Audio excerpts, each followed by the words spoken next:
छत्तीसगढ़ का नाम जब दूसरे प्रदेश के लोग सुनते हैं तो सहज ही उनके मन में एक विचार पैदा होता है, एक जिज्ञासा पैदा होती है कि ये गढ़ क्या है, फिर छत्तीस क्या है।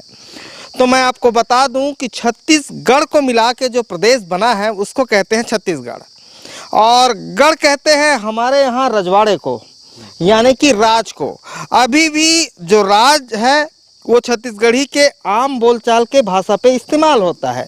जैसे जो बुजुर्ग मुझे मिलेंगे वो कहेंगे कि ये पाटर राज के मनखे, मैं कोनोल कहूँ कि ये धमधा राज के मनखे, कोनोल कोनो कही ये मारो राज के हरे, कोनोल कोनो कही ये रतनपुर राज के हरे, कोनोला कोनो कही मोर बेटी जेन है सरगुजा राज में गे है, कोनो कही मोर दमाद है बस्तर राज में नौकरी करते। तो ये राज अभी भी लोगों के बोलचाल का हिस्सा बना हुआ है और इसी राज को कहते हैं गढ़। और इसी तरीके के 36 गढ़ों से मिलके बना है छत्तीसगढ़। उसमें से 18 गढ़ शिवनाथ नदी के दक्षिण में है, 18 गढ़ शिवनाथ नदी के उत्तर में है। जिसमें शिवनाथ नदी के उत्तर में जो गढ़ है उसमें से प्रमुख है रतनपुर। रतनपुर उसका सेंटर पॉइंट हमेशा से रहा है। अतीत से लेके 17वीं 18वीं शताब्दी तक गोंड राजाओं का छत्तीसगढ़ के सभी गढ़ों पे बहुत प्रभाव रहा है। या तो वो गढ़ सीधे सीधे उनके भीतर आते रहे, मतलब गोंड राजा रहे हैं छत्तीसगढ़ों में, ज़्यादातर गढ़ों में उनका प्रभाव रहा है, उनका आधिपत्य रहा है। वैसे ही 5 गढ़ जो हैं कोरबा ज़िले में आते हैं और कोरबा ज़िले में जो 5 गढ़ आते हैं उसमें एक गढ़ है मातिनगढ़। और मातिनगढ़ की जो देवी है उनका जो प्रतीकात्मक मंदिर है उनके दरवाजे के सामने मैं खड़ा हुआ हूँ। तो आपको या पूरे देश को, छत्तीसगढ़ वालों को, छत्तीसगढ़ में से एक गढ़ मातिनगढ़ की हम देवी दिखाने जा रहे हैं, मतलब उनका मंदिर दिखाने जा रहे हैं जो प्रतीकात्मक तौर से बनाया गया है। और मातिनगढ़ से उनको जानने वाले पहचानने वाले 2 भाई मेरे साथ हैं, मैं परिचय पूछता हूँ। जय जोहार भैया। जय जोहार भैया। जय मातिन दाई। जय मातिन। हाँ, कहाँ परिचय भैया? मोर नाम लालचंद पेंद्रो है। हाँ। और मैं मातिन क्षेत्र के रहिया हूँ। हाँ। और ये जो मातिन दाई के जो अभी प्रतीकात्मक रूप से जो मंदिर बनाया गया है, हाँ। यह कटघोरा और चिरमिरी मार्ग में बनाए गए हैं। और मुख्यतः जो मातिन मंदिर है वो तो मातिन जो गांव है वहाँ है, लेकिन एक प्रतीकात्मक रूप से यहाँ बनाए गए हैं। और हमारे क्षेत्र है मातिन दाई के कृपा से ही फलत फूलत है, ऐसा सब लोगन मतलब विश्वास है। और हमन मातिन दाई के मने हमेशा से हमार आराध्य देवी रही से एक हमन मने क्षेत्र में बहुत ही मान सम्मान और हमारे कुल देवी के रूप में माने जाते, कुल ग्राम के देवी के रूप में भी इला हर गांव में मातिन क्षेत्र के जो लगभग 84 गांव जो है ये मातिन दाई के ही आशीर्वाद से फलत फूलत है, ऐसा। यानी कि मातिन जो राज था, मातिन राज, उसमें 84 गांव थे। जी जी। और उन 84 गांवों की कुल देवी है, कुल देवी है, या उन 84 गांव की इष्ट देवी है? देवी है। अच्छा। और उनके प्रतीकात्मक मंदिर पर हम खड़े हैं। जी जी। और ये एक भाई साहब और हैं, परिचय पूछते हैं। जय जोहार भैया। जय जोहार। जय मातिन दाई। हाँ, आपके परिचय भैया? जी, मैं रवि मरकाम बोलत हूँ। हाँ। और एक आए अपन मातिन दाई के जो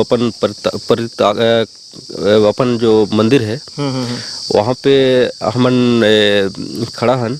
हाँ। और एकर जो सारे जानकारी है बोला हमारे भैया बताए हैं। हाँ। और बाकी तो एकर मेन मंदिर कहाँ है?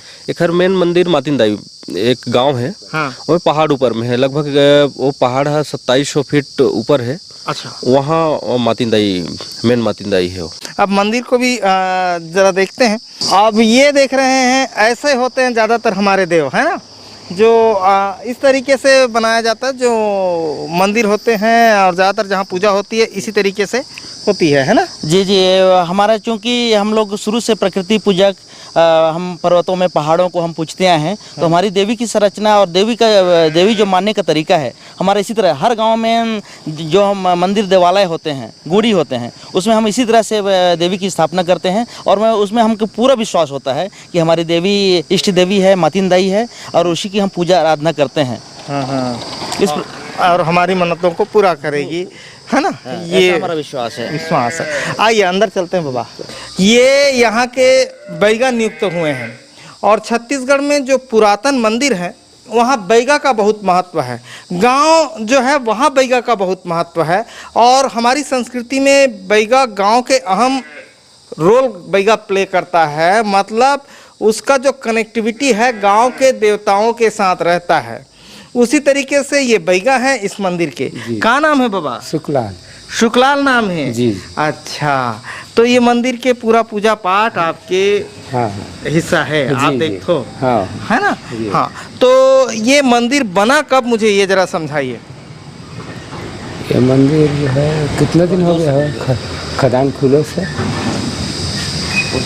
खदान खुले से मुझे लगा थे 10-15 साल हो गया होगा। 10-15 साल से बना? हाँ जी। अच्छा, खदान खुन आप भैया, खदान खुनने का मतलब क्या बोल रहे हैं, ये जरा समझाओ मुझे। इनका कहना है भैया कि जैसे इसके पूर्व में हाँ ये मातिनदाई मंदिर माने मोंगराहा गोलाई के नाम से जगह था वहाँ, लेकिन कंपनी के द्वारा वो उसको जो मोंगराहा गोलाई जगह को खदान एरिया में घोषित कर दिया गया।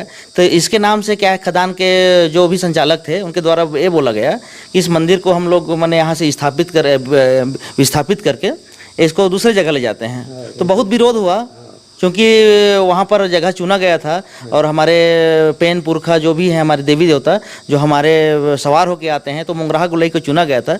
लेकिन उसके बाद खदान प्रशासन के द्वारा काफ़ी इधर उधर करने के बाद, कोयला खदान, हाँ कोयला खदान के बाद फिर इसको मंदिर को यहाँ पर स्थापित किया गया है। नहीं तो मूलतः ये मंदिर यहाँ से 500 मीटर दूर मैंने मोंगराहा गोलाई जो जगह था वहाँ स्थित था। इसके बाद इसका नया मैंने मंदिर बनाया गया प्रकाश इंडस्ट्रीज लिमिटेड के द्वारा, जो एक प्राइवेट कंपनी है जो यहाँ से खनन कर चुकी है और यहाँ से वो कंपनी जा भी चुकी है। उसके द्वारा ये मंदिर का निर्माण किया गया है, जिसमें पुजारी के बैगा के स्वरूप में इनको रखा गया है। अच्छा, तो और क्या क्या आपको कुछ और मिलता है कि क्या? मतलब 2900 कंपनी दे रहा है साहब, 2900 दे रहा है कंपनी। तो ये प्रकाश ही दे रहा होगा? यही बाल को दे रहा है। अच्छा, ये दूसरे को और अलाट हो गया ये? जी जी। हाँ, तो वो दे रहा है? दे रहा है अभी 2900, 2950। अच्छा चलो ठीक है। और कहा देहा थे तेल बता? अब तो कुछ नहीं दे थे बाबा, 2900 रुपया दे रहा है बस। 4 जितना भी आ जाते, हाँ है ना भाई? अच्छा, तेल बंद कर दी तेल बता? तेल बंद कर दी अखंड जो जलत है साहब, वो महीना में 1 टीना तेल लगता है। हाँ ना, तो महीना में 1 टीना तेल लगता है, वो नहीं मिल रहा है? नहीं मिल रहा है। और डीजल उजल देते रहता तो खैरा बोर और सब लोग चोराइए के ले गई। हाँ, तो भी बंद हो गया डीजल उजल। हाँ, अब 1 टीना एकर तेल देते रही, वो बंद कर दी। सब में गरीब आदमी और माता रानी वही पूर्ति कर रहा है बाबा, मैं क्या पूर्ति करूँगा। ठीक है। ये जरा अब मुझे एक चीज़ और बता दीजिए, ये प्रकाश तो यहाँ से चला गया ना, अभी वर्तमान में ये 1 टीना तेल कौन सा इनको दे रहा था और कौन देगा, ये जरा इनको शायद जिस समय प्रकाश इंडस्ट्री मंदिर परिसर का निर्माण करके दिए है, उस समय इनको 1 टीना तेल और डीजल के लिए शायद इनका अनुबंध था कि इतना देंगे। लेकिन जैसे कंपनी हटी, क्योंकि उसकी खनन की लीज खत्म हो गई और कंपनी यहाँ से चली गई, उसके बाद बाल्को प्रबंधन जो एल्यूमिनियम कंपनी के नाम से जो बहुत बड़ी कंपनी है, उसको यहाँ का जो खदान है उसको लाट हुआ है। तो उसको सारा चीज़ हैंड ओवर करके गई है कंपनी। जब तक प्रकाश इंडस्ट्री थी तब तक सारा चीज़ सुविधा दे रही थी और काफ़ी अच्छा परिसर का निर्माण भी किया है। आप जैसे देख पा रहे हैं, यहाँ पर सामने में गार्डन भी बनाया गया था। लेकिन जैसे जैसे बाल्को को अलाट हुई कंपनी, तो उसके बाद ये क्या है, इसको जो भी सुविधा देनी थी वो सुविधा कंपनी नहीं दे पा रही है। हाँ, जिसका पूजा जो बैगा जी हैं, इनका मांग है कि मेरे को जो जोत जलाने के लिए तेल है और डीजल जो कि यहाँ के प्रकाश करने के लिए जनरेटर की व्यवस्था है, उसके लिए प्रदान किया जाए, ऐसा इनका मांग है। तो भैया मूलतः ये कह रहे हैं कि ये जो मंदिर है ये दूसरे स्थान पर था, वहाँ पे कोल माइन से अलॉट हुआ प्रकाश इंडस्ट्री को, तो उन्होंने यहाँ पे मंदिर को स्थापित कराया है और इसकी पूरी देखरेख पहले प्रकाश इंडस्ट्रीज करती थी। लेकिन अभी वर्तमान में कौन करता है? वर्तमान में सर क्या है, जैसे कोयला कंपनी जो प्रकाश की कंपनी को लीज, उसकी लीज खत्म हो गई, तो बाल्को प्रबंधन को ये मिला है और बाल्को प्रबंधन द्वारा संपूर्ण इसकी देखभाल की सुरक्षा की जिम्मेदारी उसकी थी। लेकिन कहीं ना कहीं मैंने कोई कारणवश मैंने बाल्को प्रबंधन इस मातिन दाई मंदिर में ध्यान नहीं दे पा रही है। जैसे कि इसके पहले बैगा के द्वारा भी कहा जा रहा है कि जो तेल दिया जाता था जोत जलाने के लिए और कुछ इनकी जो समस्या है उस पर समुचित ध्यान नहीं दे पा रही है। अच्छा, और तोला तनख्वाह कौन देते? वही बाल को दे रहा है। बाल को दे रहा है। आइए, तो कितना अच्छा बनाया रहा गया होगा इसको, ये मैं आपको थोड़ा दिखा दूं। इधर जैसे देखेंगे तो इधर आपको ये जो देख रहे हैं ये गार्डन भी किसने बनाया होगा? ये गार्डन, ये गार्डन का निर्माण प्रकाश इंडस्ट्रीज द्वारा कराया गया था। बहुत ही बेहतरीन ढंग से इसको बनाकर दिया गया था, लेकिन चूंकि उसकी लीज समाप्त हो गई और पूरा प्रबंधन की जिम्मेदारी बाल्को के ऊपर आ गई और बाल्को की उपेक्षा के कारण उसको ये दंश झेलना पड़ रहा है अभी। नहीं तो इसका बहुत ही बेहतरीन ढंग से इसका निर्माण कराया गया था। हाँ, उधर मैं देख रहा हूँ आगे तो रहने की तकरीबन जगह भी बनी हुई है, उधर देख रहे हैं, है ना। इधर क्वार्टर भी बना हुआ है। उधर देखिए, उधर कॉन्फ्रेंस वगैरह कोई बैठ सकता है, ऐसा का सत्संग के लिए और माने कोई कार्यक्रम के लिए, जैसे चैत्र नवरात्रि में यहाँ पर जवारा बोया जाता है। तो उसके लिए जगह बाकायदा बनाया गया था और सभी प्रकार की सुविधाओं से लैस थी ये जो परिसर है।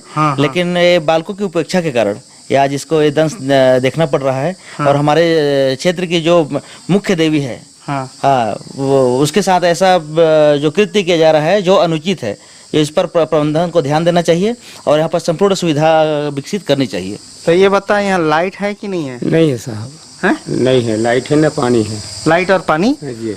दोनों नहीं है। तो ये छत्तीसगढ़ों में से एक गढ़ की जो इष्ट देवी है उसका प्रतीकात्मक मंदिर है और जो प्रकाश के द्वारा बनाया गया था, प्रकाश इंडस्ट्रीज के द्वारा, देख रहे हैं कितनी बेहतरीन तरीके से बनाया गया था। लेकिन अभी बिजली भी नहीं है, पानी भी नहीं है, वो भी आप देख रहे हैं।